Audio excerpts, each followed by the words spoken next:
This morning, I am very honored and privileged to speak on a very important topic that is very dear to my heart. And I'd just like to say that since the Not Too Young to Run was signed into law by the President, this is the first major public event that I'll be sharing the story of Not Too Young to Run.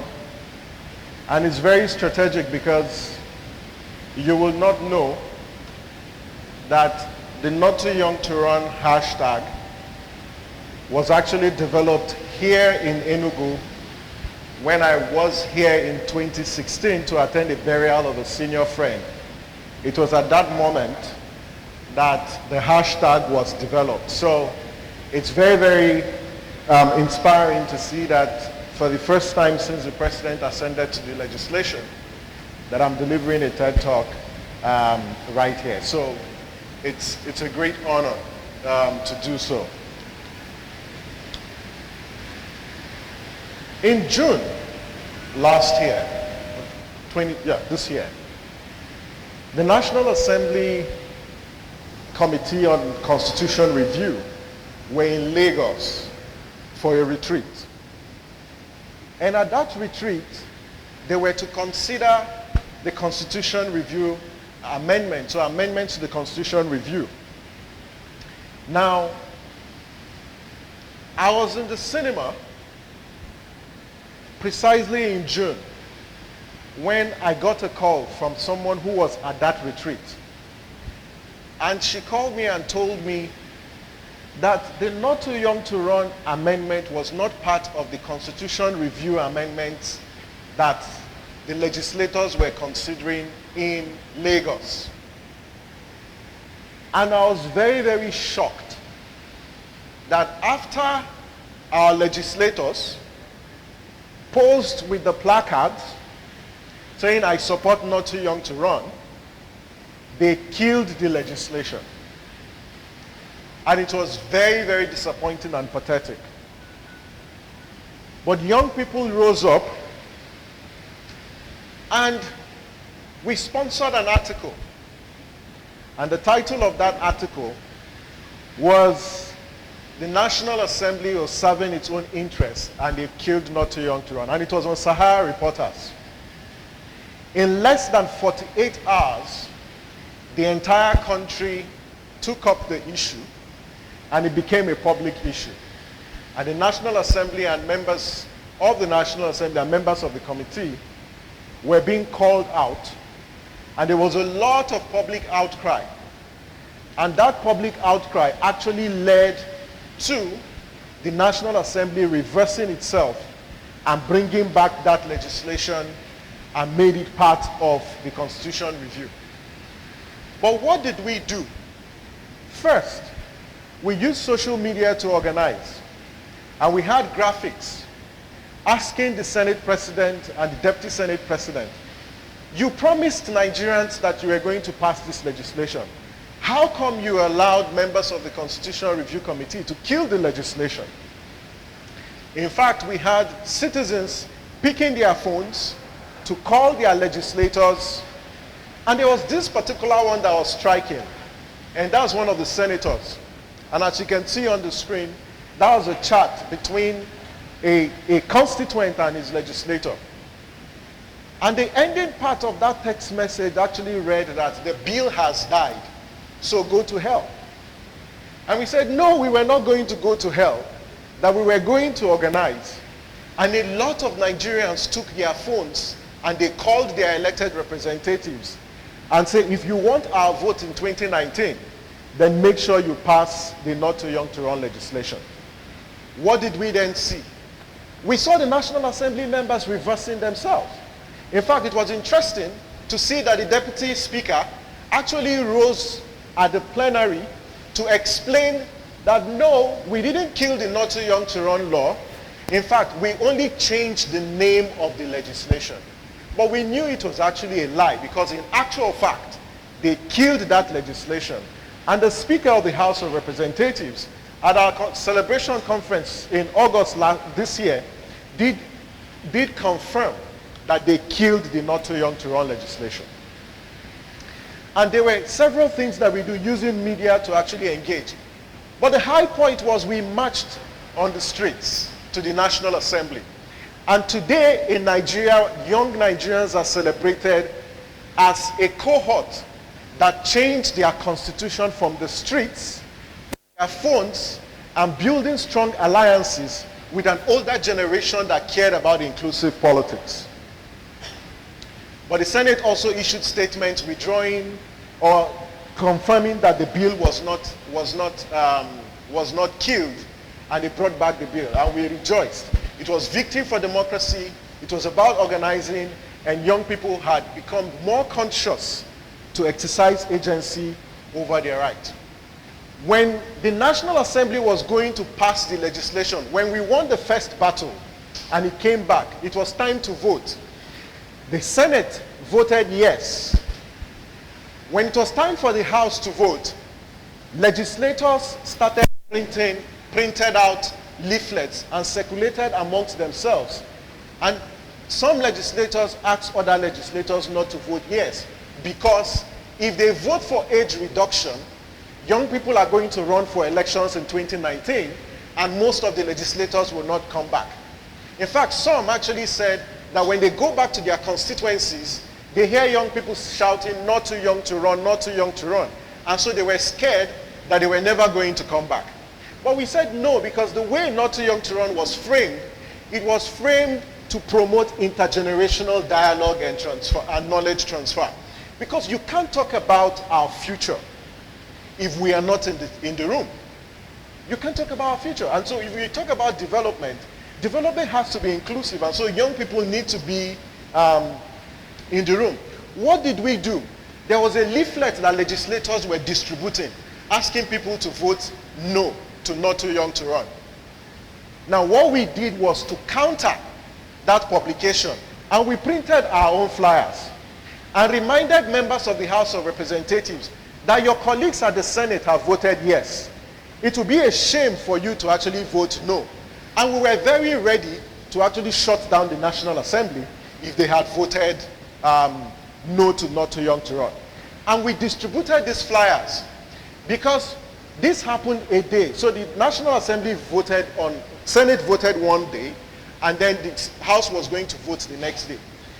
Early morning at about 5 a.m., we ensured that those flyers were distributed in the House of Representatives. So as legislators were coming in the morning, every honorable member that came to the National Assembly that day got that flyer. And what was the content of the flyer? We said that Not Too Young to Run was supported by 100 million Nigerian youths. So if you vote no, it means you are voting against the Nigerian youths. And then it was circulated. And look at what happened. The day the House were going to vote, this same flyer became the counter narrative, and legislators were struggling to get the flyer and take pictures flyer so they can show their constituents that yes, they actually supported Not Too Young to Run. That was phenomenal. That was a landmark achievement that only young Nigerians could have made it happen, because we activated our citizenship by participating in the process. The third story was what happened to Taraba. If you look at that map, other states were green. One was red. The other ones were in orange because they had not voted. Taraba voted no to Not Too Young to Run. But what did we do? We used the instrument called naming and shaming, which is a very potent instrument for social control. And we said, any State House of Assembly that voted no to Not Too Young to Run is saying yes to criminality, is saying yes to HIV and AIDS and sexually transmitted diseases, because we know that the Boko Haram insurgency, the humanitarian crisis that we're experiencing as a people, the level of insecurity, one of the factors that actually drive it is exclusion and inequality. And Not Too Young to Run actually seeks to address that. And so we put this up, ladies and gentlemen. In 1 week, for the first time in the history of Nigeria, the State Houses of Assembly reconvened and voted yes to Not Too Young to Run. And that's how the map actually changed. And so Taraba moved from red to green because they supported the legislation. But that couldn't have happened if we didn't activate the power of advocacy. And for us as citizens, you know, the interesting thing about Nigeria is every Nigerian is a born advocate. All you need to do is to unlock that power of advocacy in you.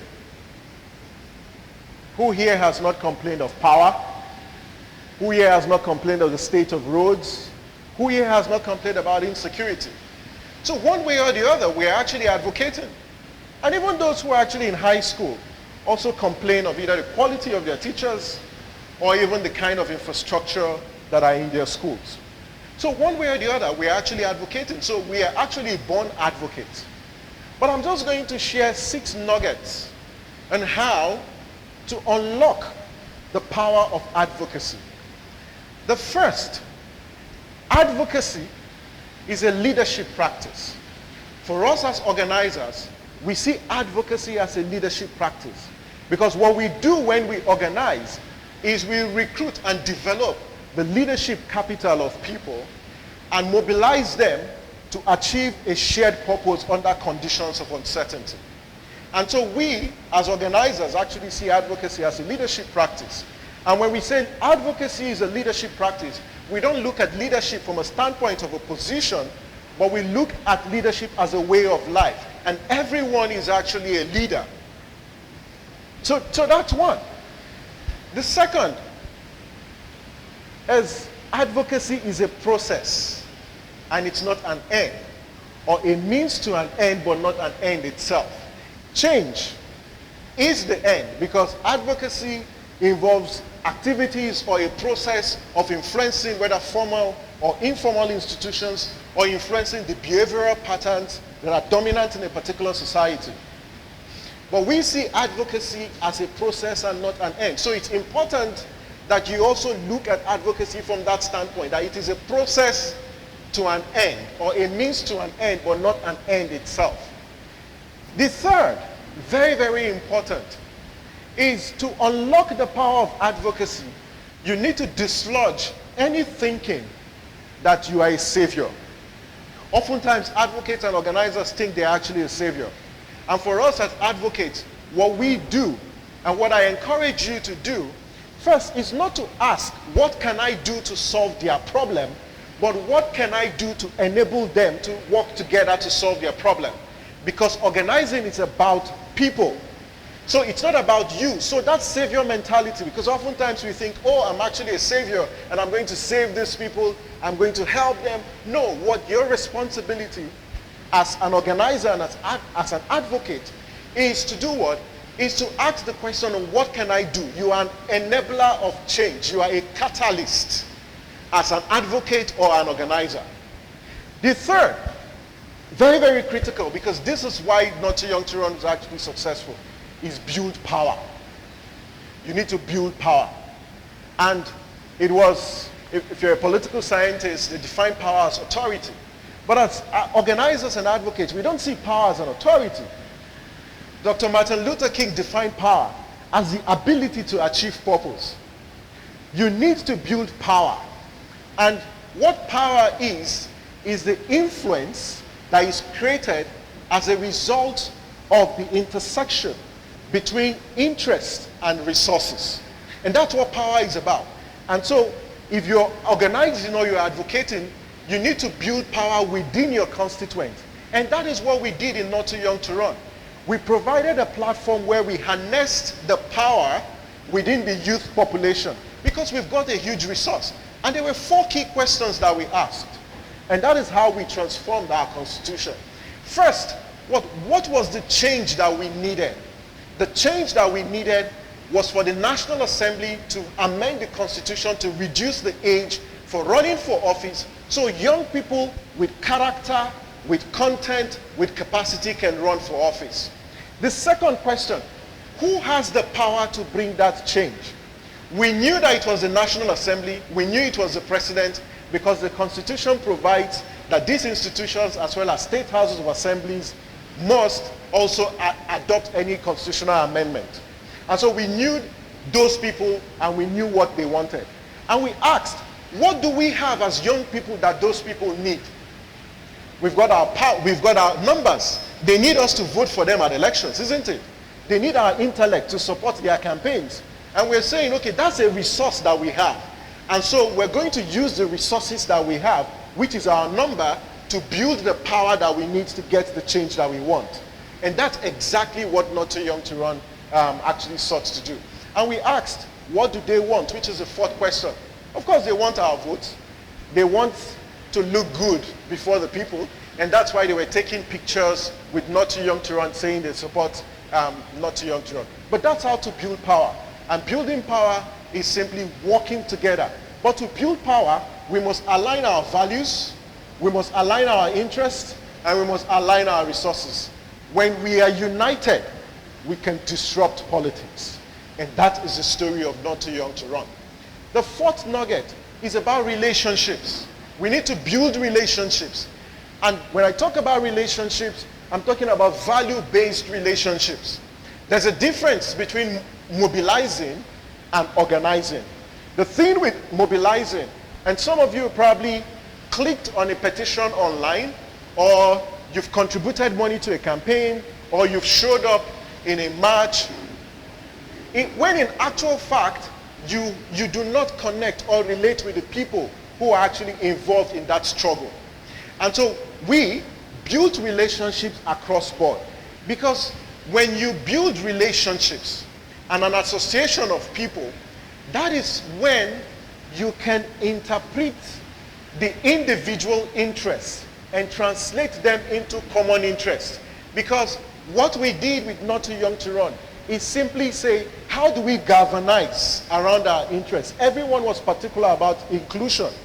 And so we built relationships about that because we cared about the values of inclusion. The fifth and very, very important nugget is about consistency. Consistency matters when you're involved in advocacy. It matters any day. Consistency is king in any form of advocacy effort. And to unlock the power of advocacy, you need to be consistent. The sixth, and perhaps the last, we think we win all the time. But in advocacy, sometimes you win, sometimes you lose. In advocacy, DJ Khaled's song, "All I Do Is Win, Win, Win No Matter What," does not apply in organizing or advocacy. Sometimes you lose, sometimes you win. All you need to do is to keep the struggle. We've not won the entire battle, no. We've only gotten the Constitution amended. That's just one. But there are plenty more struggles, and we will just have to stay committed. But just keep this in mind, that advocacy is a way of life, and we are born to be advocates. Keep unlocking the power of advocacy, because change is very, very possible. If you've lost faith in democracy, if you've lost faith in our democratic institution, then let Not Too Young to Run inspire you, because we thought it was not possible, but we made it possible. And when I say we, I mean every young Nigerian that took their phones to call their legislator, renewed their faith in democracy. Thank you.